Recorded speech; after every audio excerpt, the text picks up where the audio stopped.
뭐 저도 그렇고 여러분도 그렇고 모두 예외가 아닌 것 하나가 있는데 세월이 가면 나이가 들죠. 누구나 그렇습니다. 나이가 들면 자연스럽게 몸이 노쇠해지고 병이 찾아오죠. 그래서 이제 우리나라도 지금 이 노인의 문제가 상당히 쉽지가 않죠. 어떤 사회적인 비용도 많이 들고 국가에서도 엄청난 예산을 쏟아붓잖아요. 지금 쉽지 않은 상황들이고요. 저는 이번 본문의 말씀을 좀 공부해 보면서 좀 그런 생각이 좀 많이 들어요. 지금 우리나라도 이제 되게 나이가 들고 또 세해지고 자녀들이 돌보기 힘들면 이제 거의 요양원으로 가는 경우가 많은 것 같아요.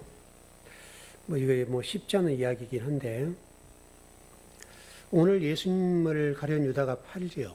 그걸 팔려고 하는 마음이 생기고 그렇게 됐는데 하나님이 예수님을 통해서 인류를 구원하기 위해서 일하시는 건데 우리 이렇게 한번 이제 저는 이렇게 한번 봤어요. 예수님의 입장에서 가룟 유다를 생각해 보면 제자잖아요. 제자가 예수를 팔려고 했다. 이때 우리들이 이제 반응을 보면 여러분에게 똑같이 여러분에게 누군가가 여러분의 해악을 가하고 여러분을 나쁘게 평하고 그러면 어떻게 되죠? 화가 나야겠죠. 그렇잖아요. 그리고 그냥 멱살에서 흔들고 싶지요. 이런 생각이 들겠죠. 이거를 이제 우리가 요양원이라는 이 하나를 두고 자식과 부모가 있잖아요. 제가 좀 여러분들을 이렇게 봐봤는데 자녀들이 그 부모를 요양을 보낼 때 좀 갈등이 있겠죠. 그냥 뭐 보내진 않겠죠. 보내야 된다, 보내지 말자 이런 좀 충돌이 있고 어떻든 뭐 우리 교인들은 노년에도 요양원 안 가고 돌아가셨으면 좋겠어요. 그거 복이죠.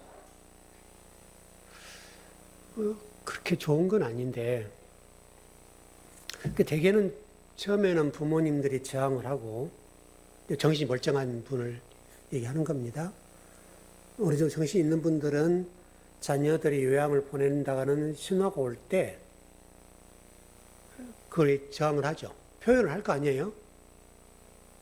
그래서 계속 자녀들이 계속 압박을 가하죠. 엄마 못 봐요. 아버님 못 봅니다.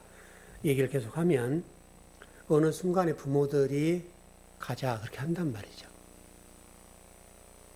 그러면 그 심정은 뭘까?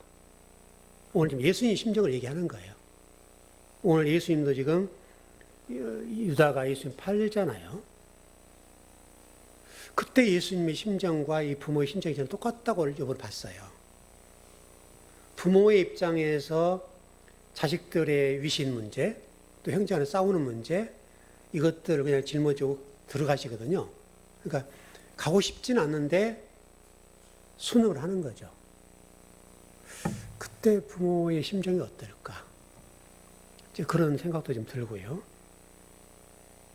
어떻든 분명한 것은 자식들을 생명을 다해서 키우고 공부시키고 출가시키고 했는데 자녀들이 자신을 건사 또는 돌보지 못한다는 사실로 인해서 요양으로 들어보낼 때 순응은 하지만 그 부모의 입장에서 그 심정이 어땠을까? 오늘 예수님도 똑같고요. 좀 그 생각이 좀 많이 들더라고요.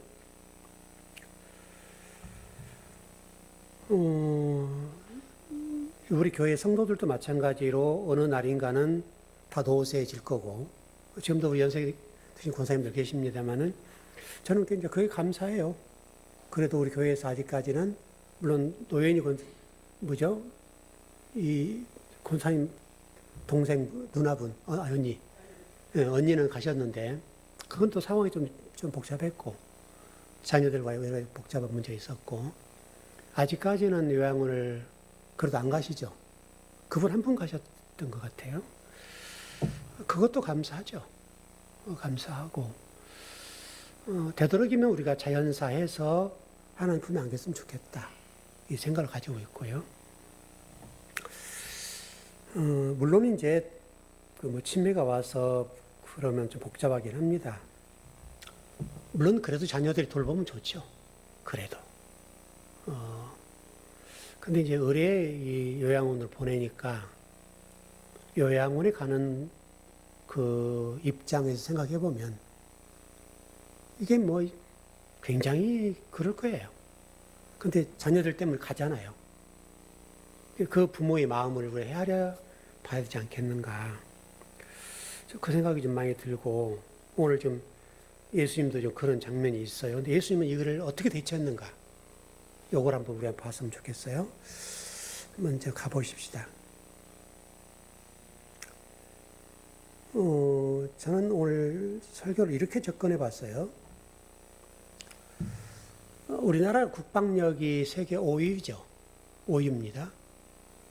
어마어마한 거예요, 여러분.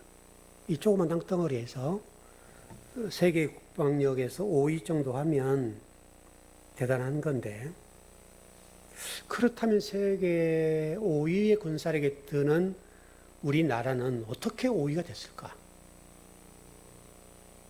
이게 저는 좀 궁금했어요. 그래서 제가 좀 자료를 찾아보고 5위에 드는 나라들을 이렇게 분석을 해보고 해봤거든요. 일단은 좀 이렇게 보면 될 것 같아요. 1등이 일단 1위가 미국입니다. 2위가 러시아, 3위가 중국, 4위가 인도, 5위가 우리나라입니다. 특징이 있어요. 1위에서 4위까지의 군사를 가진 나라들을 보면, 예, 들으세요. 1위에서 4위까지 가지고 있는 군사력을 보면 핵이 있습니다. 유일하게 우리나라만 없어요. 이게 상당히 중요한 이야기 같아요. 그러니까 핵무기를 가지고 있느냐 그렇지 않느냐의 문제가 군사력에 상당히 영향을 끼친단 말이거든요. 우리나라는 근데 핵무기가 없습니다. 물론 저 개인적으로는 우리나라가 재처리 시설 이런 것들에 대한 준비는 해야 된다. 그래서 NPT라는 걸 탈퇴해서 그랬으면 좋겠다라는 생각이 들긴 하고요. 그래서 우리가 지금 관심을 둬야 될 것은 우리나라 핵무기가 없는데 어떻게 세계 군사력에서 5위일까? 여기에 저는 초점을 뒀어요. 여러분 어떻게 됐을까요? 우리 인생을 살아가는데도 이 문제는 굉장히 중요한 문제 같아요. 그러니까 핵무기를 우리나라 보유를 했다면 전제로 그 핵무기라는 틀에 갇혀서 어떤 전쟁 무기들을 만드는 일을 지금처럼은 못했을 거예요. 여러분 무슨 얘기인지 아시겠죠? 그러니까 핵무기라고 하는 것이 중요하긴 한데 왜냐하면 핵무기는 다른 나라가 함부로 침공을 못 하잖아요. 모든 어떤 전쟁 억제력에 있어서는 중요한 문제인데 우리는 핵무기가 없어요. 없다는 얘기는 못 만들게 한 거잖아요. 지금 미국이. 그래서 없는데 그런데 세계 군사력이 5위란 말이에요. 그러니까 그 핵무기가 없다는 사실 때문에 우리는 여기에 힘을 쏟은 거예요. 그래서 지금은 방산 수출이 어마어마하잖아요. 그러니까 핵무기가 없기 때문에 우리나라를 지키기 위해서 더 고도의 무기들을 만들어낼 수밖에 없는 구조였다. 이렇게 보는 거예요. 그러니까 우리나라 생존과 국민과 재산을 지키기 위해서 핵무기를 못 만드니까 무기를 만드는데 초점을 둔 거예요. 이거 똑같아요. 지금 우리가 성경을 볼 때도 똑같다고 저는 봐요. 우리 교회가 지향하는 바가 그거지 않았습니까? 우리 교회만이 가지고 있는 독창성과 창의성을 개발하고 성경을 보기 시작하고 탐구하고, 그래서 제가 여러분에게 오래전에 이런 얘기를 한 것 같아요. 제가 목사로 살아가면서 한국 교회 목사님들 가운데 성경을 해석하는 일에 있어서 1% 안에 드는 목사가 되고 싶다. 그 얘기 했던 적 있죠. 지금 그게 얼마나 달성되는지는 모르죠. 왜냐하면 지표를 낼 수가 없으니까.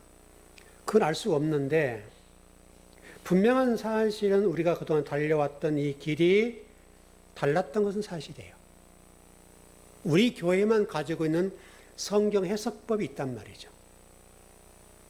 그게 우리 교회의 자산이고 또 한국 교회의 미래를 위해서는 엄청난 자산이 될 수 있다. 왜? 우리 교회가 뭐 교회 크기랄지 뭐 여러 가지 인적 구조랄지 이런 것들이 대형 교회만 못한단 말이에요. 다만 한 가지 중요한 것은 우리 교회만 가지고 있는 독창성이 있어요. 성경 해석에 있어서 어느 교회도 따라올 수 없는 그게 있었다. 그렇게 보고요. 어쨌든 오늘 지금 제가 본문의 말씀을 통해서 제목을 우리가 지금 번역본에 보면 가룟 유다 이렇게 되어 있죠.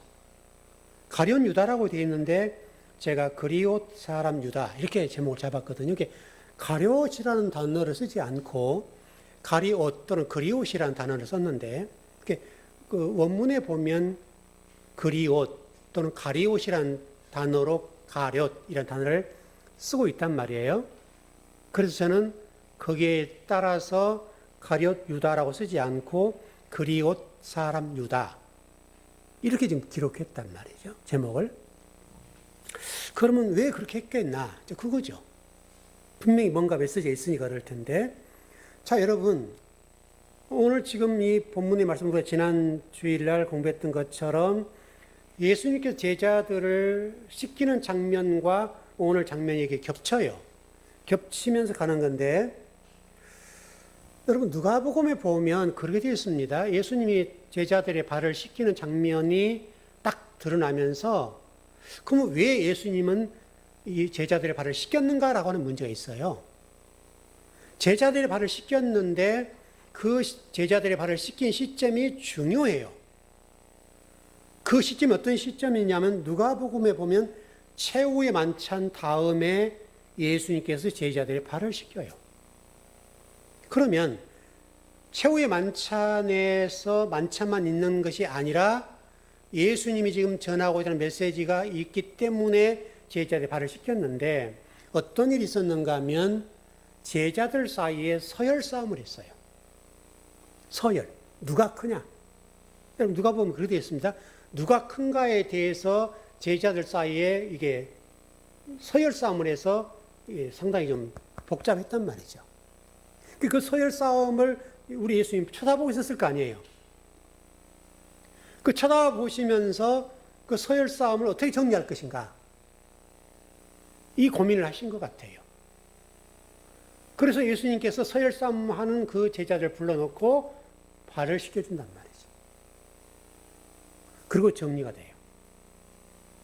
이게 상당히 중요한 것 같아요. 여러분 지금 우리나라도 좀 뭐 여러분도 한번 보시겠지만 저도 가만히 지금 정치권을 쳐다보거든요. 치열한 암투가 있어요. 안 보이지만.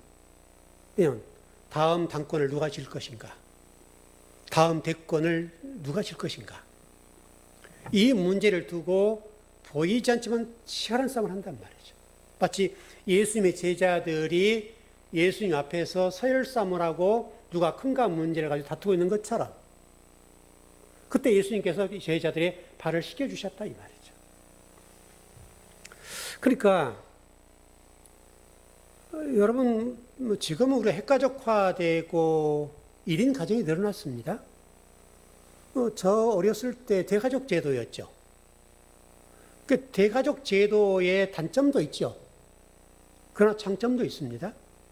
지금 핵가족에 장점도 있고 단점도 있고 항상 좋은 것만 있는 건 아니니까 저희 집에 이렇게 상에 이게 둘러앉아서 식사를 하면 좌석 자체가 다 다르죠. 제일 어른이었던 저는 할머니를 봤고 할아버지 못 뵀으니까 할머니가 센터, 그 아버지 그리고 이제 작은아버지들 계실 때는 작은아버지들 그다음에 제가 장남이니까 제가 아버지 식사, 할머니 식탁에 같이 올라간 거예요. 왜? 장손이니까. 근데 거기서 교육이 이루어지죠. 할머니나 이제 아버지가 이렇게 물론 저희 아버지는 말씀이 없으셨어요. 할머니가 이러저런 교육을 하시죠. 그게 밥상머리 교육이라고 하죠, 여러분. 근데 지금은 여러분 현대 사회에서는 밥상머리 교육이 없죠. 못합니다. 왜? 밥 먹는 시간이 다 다르고 메뉴가 다 다르죠. 부모님 드시는 식사의 메뉴와 자녀들이 먹는 식사 메뉴가 다르기 때문에 같이 쉽지 않아요. 또 바쁘니까. 어떻든 지금 핵가족화 되었습니다만은 그 선상에서 그 연장 선상에 보면 중심이 되는 가장이 어떻게 할 것이냐. 이게 중요해요. 중심축인 어른이 어떻게 자녀들을 교육하고 앞으로 리드해서 끌어주고 이런 역할을 해야 된단 말이죠.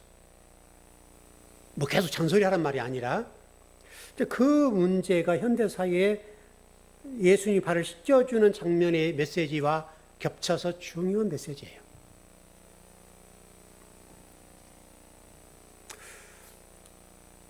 예수님께서는 제자들이 누가 크냐의 문제로 다툼 있고 자리 싸움을 할 때에 심정이 복잡하셨겠죠. 하나님의 나라를 이야기하고 왕국을 얘기하는데, 천국을 얘기하는데 제자들은 높냐 낮냐 문제로 싸우니까 땅의 것을 가지고 싸우는 거잖아요. 예수님께서 저놈들을 이렇게 가르쳤는데 지금 뭐 하는 짓들인가 이렇게 했을 거 아니에요. 복잡했을 거란 말이죠. 그러시면서 왕이시고 하나님이신 예수님께서 제자들의 발을 씻겨주신 이 이야기는 우리가 교리적인 신앙으로도 중요한 문제라고 말씀드렸습니다만은 높은 자가 낮은 자를 섬긴다는 이 이야기를 딱 던져주는 거예요. 누가 높냐 이 문제를 따지고 싸우는데 가장 높으신 스승이신 예수님께서 제자들의 발을 씻겨주시면서 끝나버린 거죠. 이건 우리 신앙에 있어도 아주 중요한 교리의 문제고 현대 교회가 여러분 아직까지도 이 문제 가지고 그렇게 흘러간단 말이죠. 교회 안에 성도들이 헌신하고 예배하고 하는 이 모든 것들이 이 문제예요. 주인이신 왕이신 하나님을 중심으로 성도들이 이렇게 섬기고 헌신하고 충성하는 구도로 돼 있어서 이렇게 됐단 말이죠. 성경은 하나님이 예수 그리스도가 우리를 섬겨주시는 건데 우리가 예수님을 섬긴다고 예를 많이 쓴단 말이죠. 이 구도로 흘러가기 때문에 성도들이 바쁘죠. 열심히 교회에서 충성하고 헌신하는 이 문제가 믿음에 좋다는 이야기로 포장되어서 훌륭한 신앙인으로 딱 등장을 하는 거죠. 그건 성경과 맞지 않는 것들임에도 불구하고 그래요. 여러분 오늘 21절을 보시면 이렇게 돼 있잖아요. 이 말씀을 하신 것은 나를 영접하는 자는 나를 보내신 이 영접하는 것이라.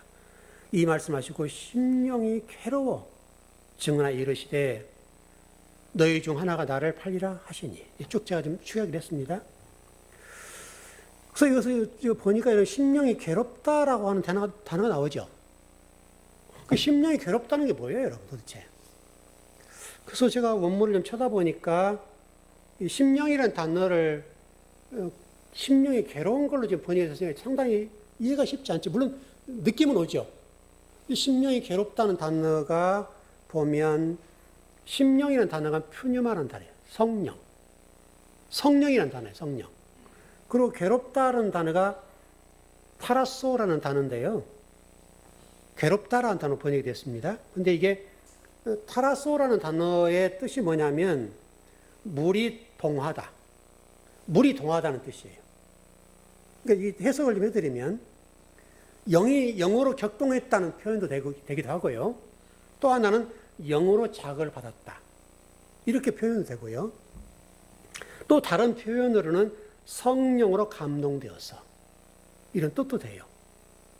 그러시면서 무슨 얘기냐면 가룟 유다가 예수를 파는 것에 대해서 성령의 감동을 받아서 성령의 자극을 받아서 알게 됐다. 이 말이잖아요, 지금.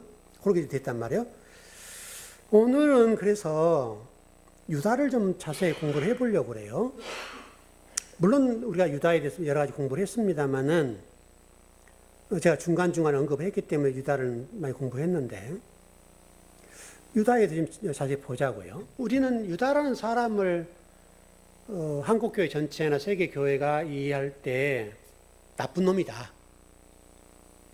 왜냐하면 스승을 제자가 팔았으니까 나쁜 놈인 거죠. 그래서 나쁜 놈 이렇게 딱 규정되어 있고 가룟 유다라는 이 유다는 지옥 백성이다. 지옥 같다. 여기 전제예요.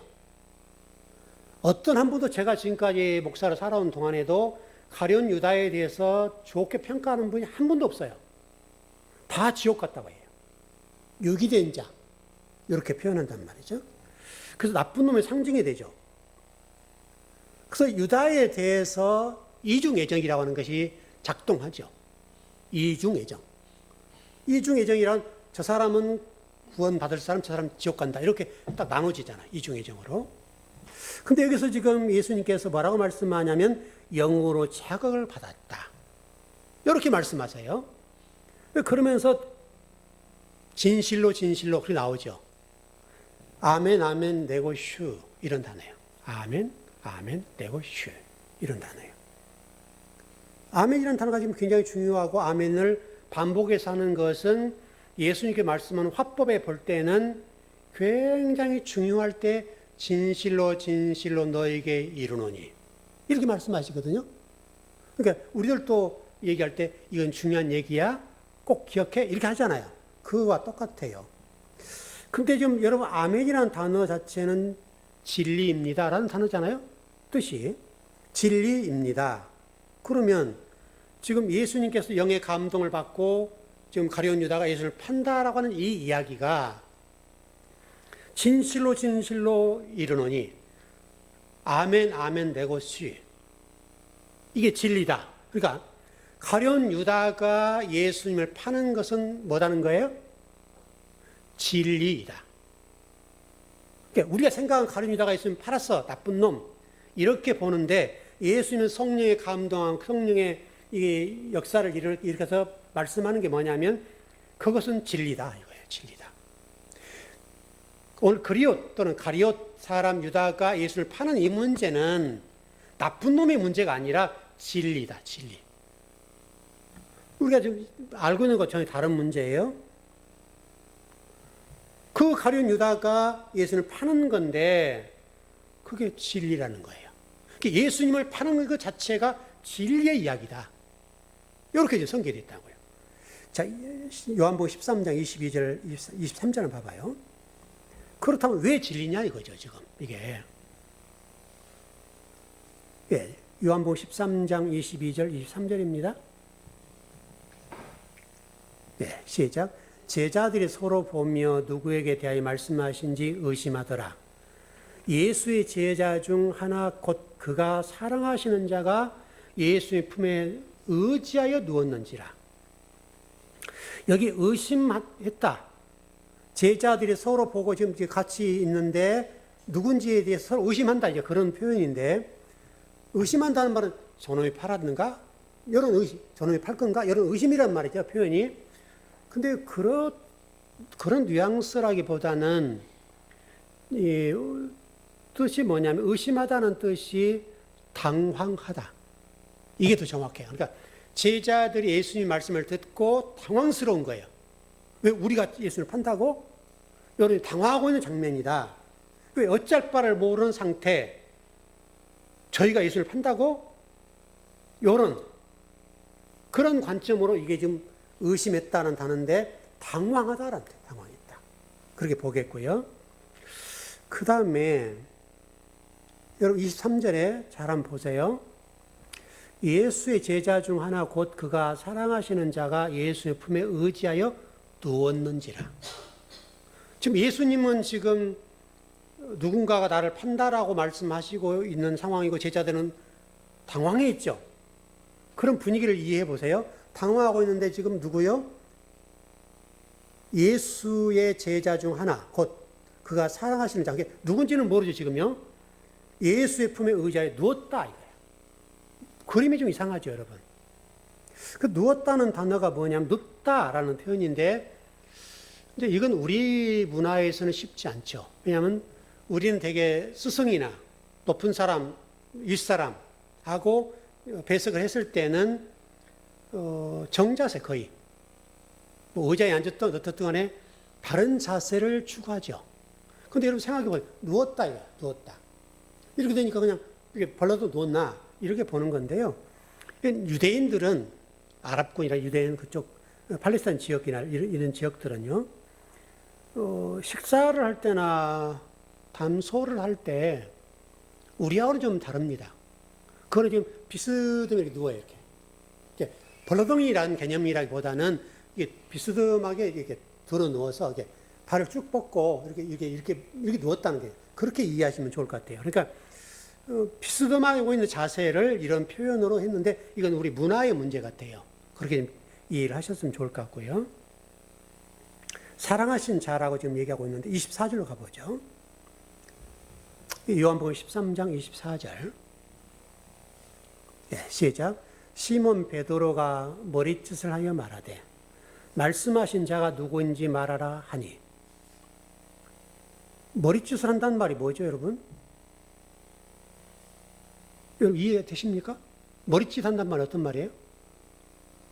그 번역을 좀 쉽지 않게 돼 있는데 시몬 베드로 머리짓 하였다라는 표현은 어떤 말이냐면 물어서 알아보다. 묻는 거예요. 누가 지금 팔려고 그래? 이렇게 지금 하고 있는 게 번역이 좀 머리짓 해서 한다고 하니까 여러분도 아무도 이해 못할 거예요, 이 단어를. 근데 이 단어는 물어서 알아보라. 이렇게 지금 돼 있다고요. 그러니까 그런 자리예요, 지금.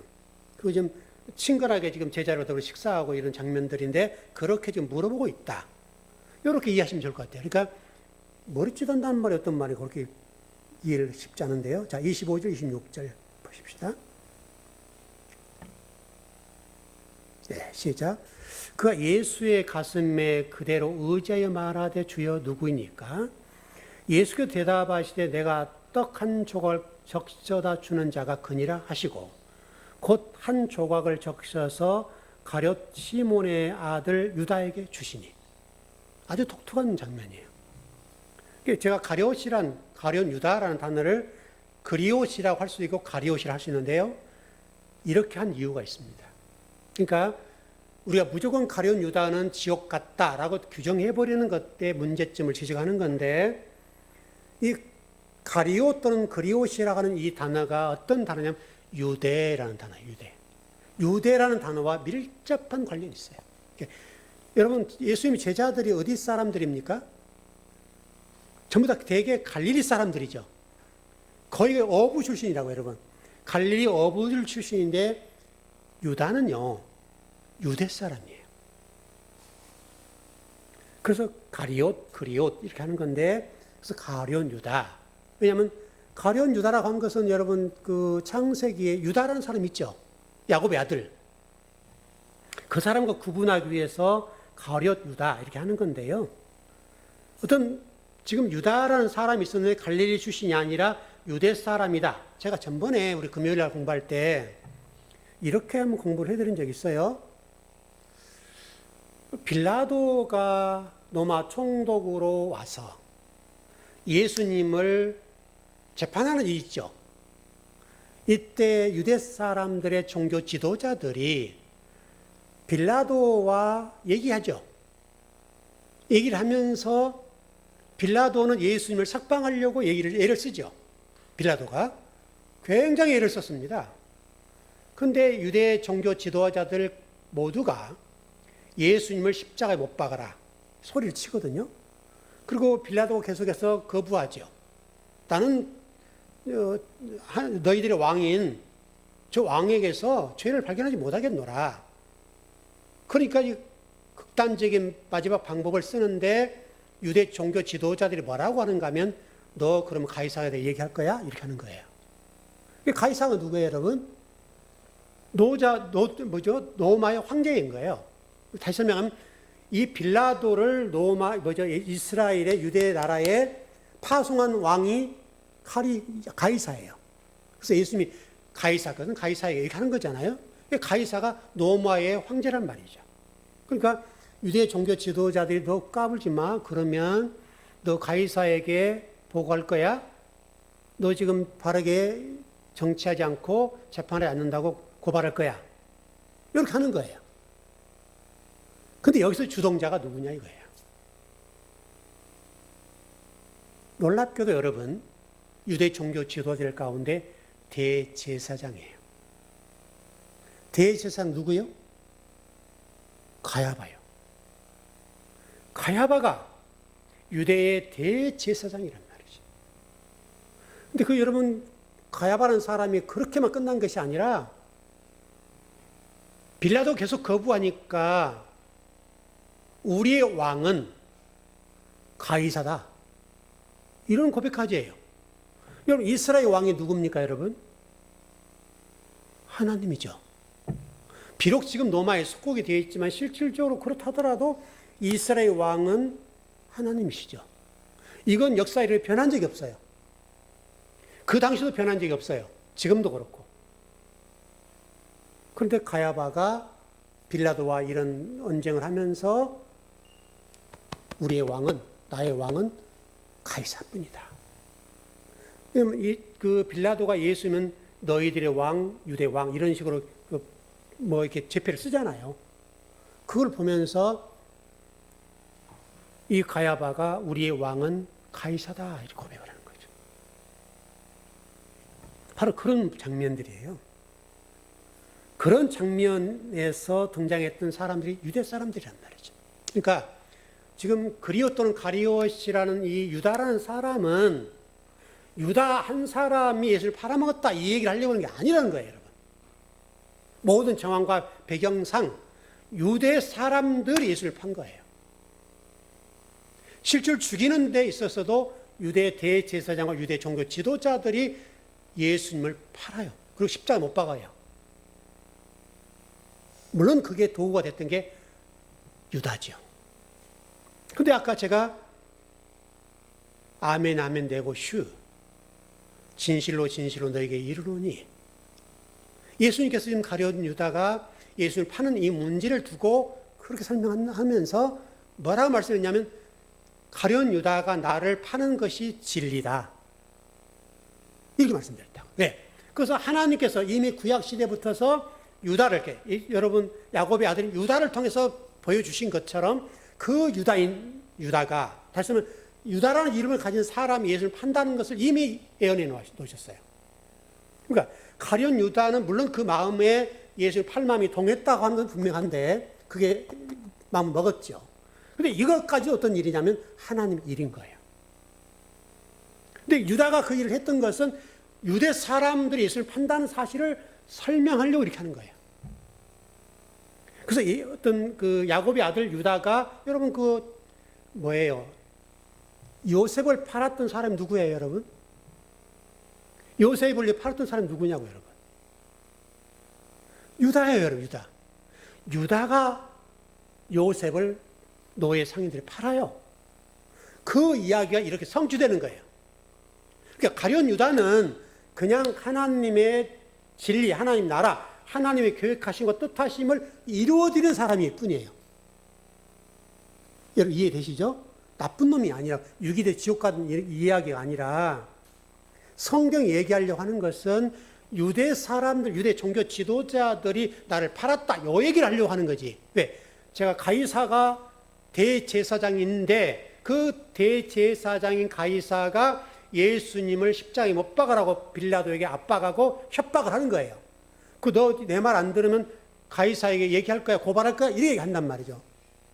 그러면 불구하고 빌라도가 아닌데 하는 거예요. 여러분, 이 유대 사람 유다는 그 당시에 여러분 어떤 사람이냐면 여러분 열심당원이란 말 들어봤죠? 유대 독립을 위해서 애썼던 열심당원이에요. 일반 사람이 아니라고. 유대의 독립을, 이스라엘 백성들의 독립을 위해서 애썼던 열심당원이에요. 이 유다라는 사람이. 그래서 이 이야기가 마카비 시대, 여러분 중간사 아시죠? 마카비 시대에도 똑같아요. 유다 마카비 이렇게 등장을 해요. 그래서 유대라는 나라를 독립시키기 위해 애썼던 그 당원들, 그 가운데 한 사람이 유다예요. 여러분 그 당시에 유대 사람들은 로마로부터 속국이 됐을 때도 그런 운동이 일어났지 않습니까? 그렇게 보시면 될 것 같고요.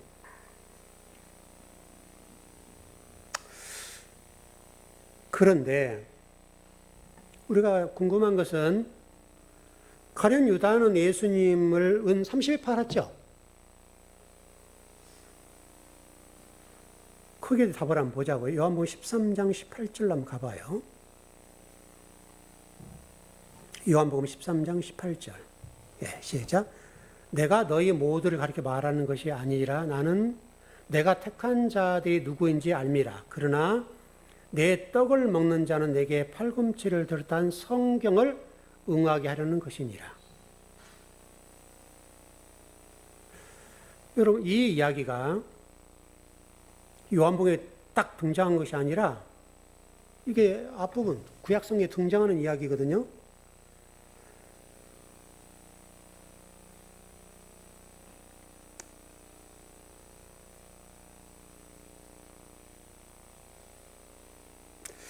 여기 지금 재밌는 장면이 하나 등장하는데 그걸 좀 보아야 되겠네요.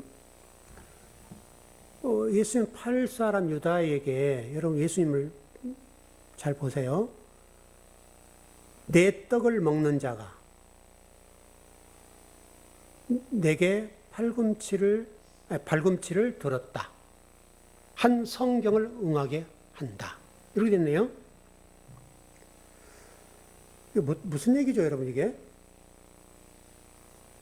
지금 저자인 요한이 궁금한 것은, 여러분이 우리에게 메시지를 주려고 하는 뭐냐면, 예수님이 묻는 거예요. 예수님 당신이 얘기해 주세요. 예수님을 팔 사람 누굽니까? 라고 지금 묻는 장면이라고 보는데요. 그러면 예수님께서 어떤 요한에게나 또 우리들에게도 메시지를 주실 때, 여기 안에 나쁜 놈이 하나 있다. 이렇게 얘기를 하는 게 상식적이라고요. 근데요, 예수님께서는 그렇게 하지 않고, 지금으로 잘 이해가 안 되지만, 떡을 가지고 소스를, 꿀을 발라서 유다에게 주어요. 제가 아까 설교 모두에, 부모님들이 연세가 드시면 자녀들이 섬기고 건사하고 하기 쉽지 않아서 결국은 요양을 보내는 장면이 있다고 그랬죠. 그럼 자녀들 간에 이러저런 얘기가 있을 거고 좀 복잡하고 갈등이 있고, 부모 입장이 쳐다보고 있는 거죠.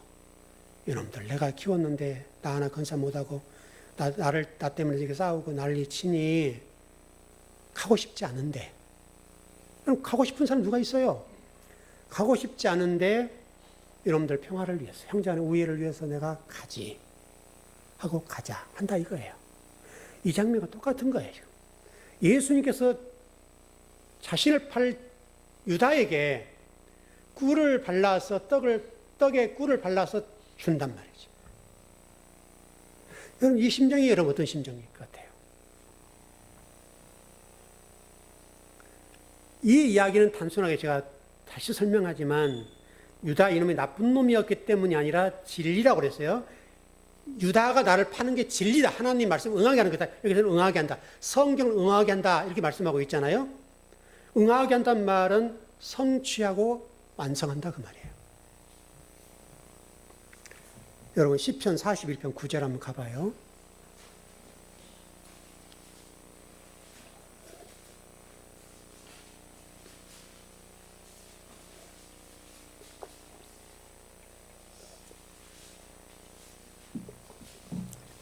(41편 9절) 예, 제가 좀 개혁 성경으로 번역을 했기 때문에 여러분 한번 읽어주세요. 시작.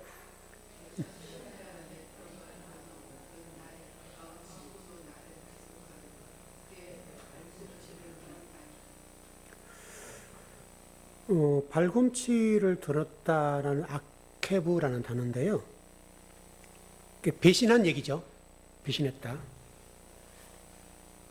시편 41편의 저자가 다윗이죠. 지금 누구를 상징하면서 얘기를 해요? 다윗이 지금 누구를 생각하면서 이 시편 이야기를 기록했을까요?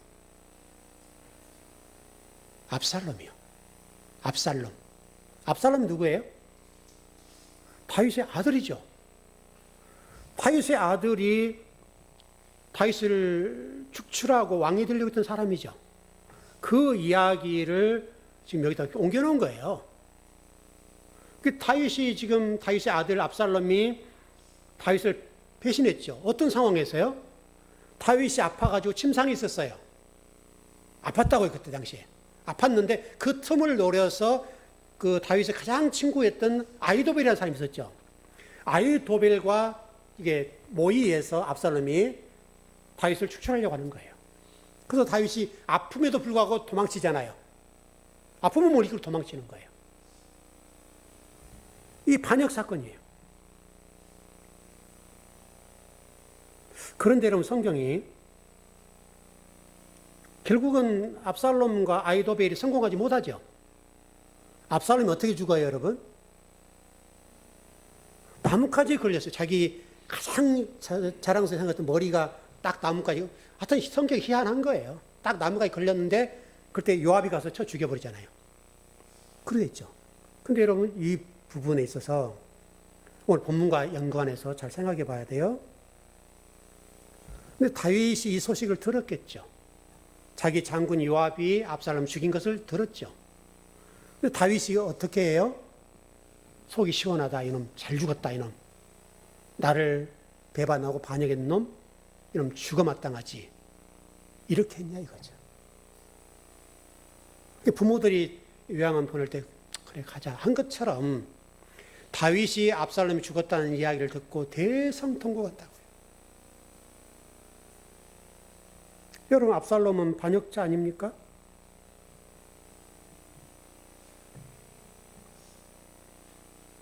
이름도 여러분 압살롬이라는 단어가 평화라는 뜻이에요. 평화. 이름을 그렇게 이쁘게 지었다고요. 그 이야기가 오늘 본문에 그대로 넘어오는 거예요. 내 떡을 먹는 자가 내게 발꿈치를 들었다. 한 성경을 응하게 하려는 것이니라.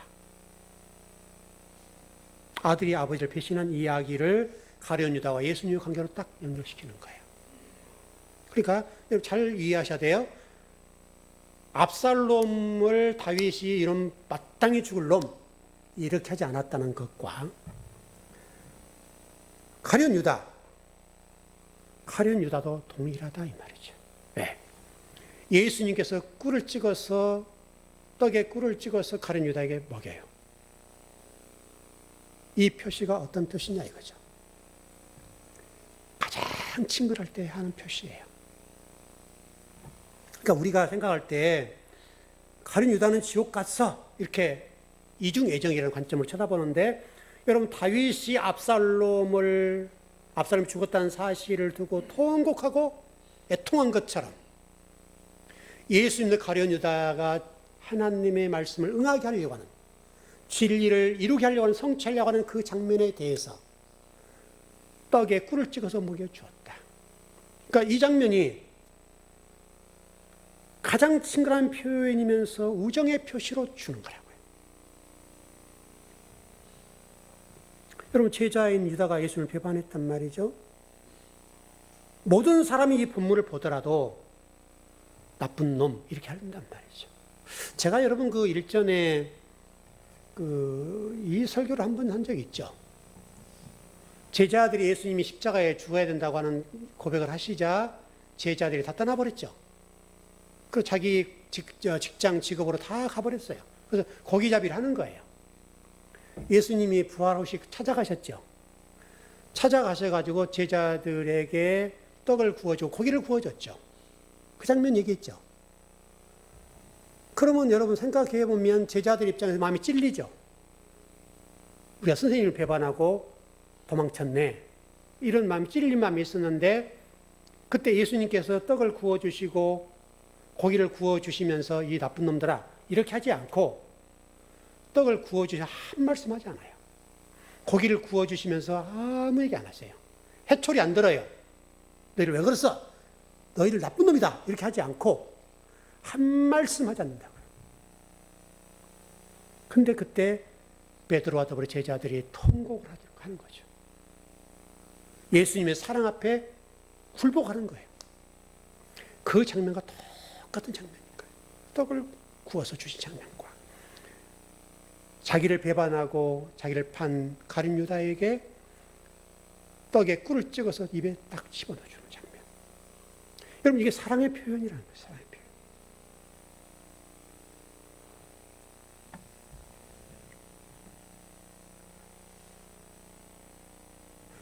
여러분 요한복음 13장 1절 한번 봐봐요. 이게 상당히 힌트를 주고 있는 단어가 있어요.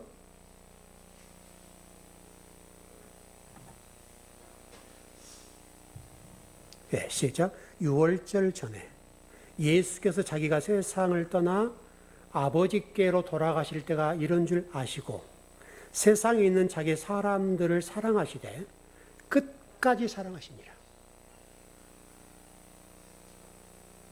가룟 유다까지도 끝까지 사랑하셨다. 여러분 이게 예수님의 사랑 방법이에요. 자기를 판 가룟 유다까지도 끝까지 사랑하셨다. 자기의 왕권을 차지하려고 했던 아들인 압살롬을 다윗이 끝까지 사랑한 것처럼 똑같은 장면이에요.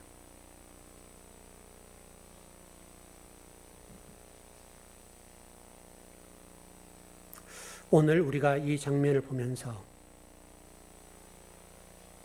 주님이 우리를 얼마나 사랑하시는지, 여러분이 충성을 하든 때로는 예수님을 배반하든 때로는 예수님 가지고 소원해지든 어떤 관계였든지 간에 아버지의 아들 된 우리들에 대해서 우리 주님의 마음은 변하지 않는다.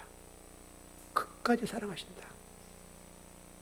그래서 여러분 이 어려운 이 시대에 여러분 이 메시지를 듣고 이런 마음에 품고 어떤 어려움 속에 탈지라도 그 주님 사랑 안에서 힘을 얻고 살 용기를 내고 잘 견뎌가시길 바랍니다. 예, 기도하겠습니다.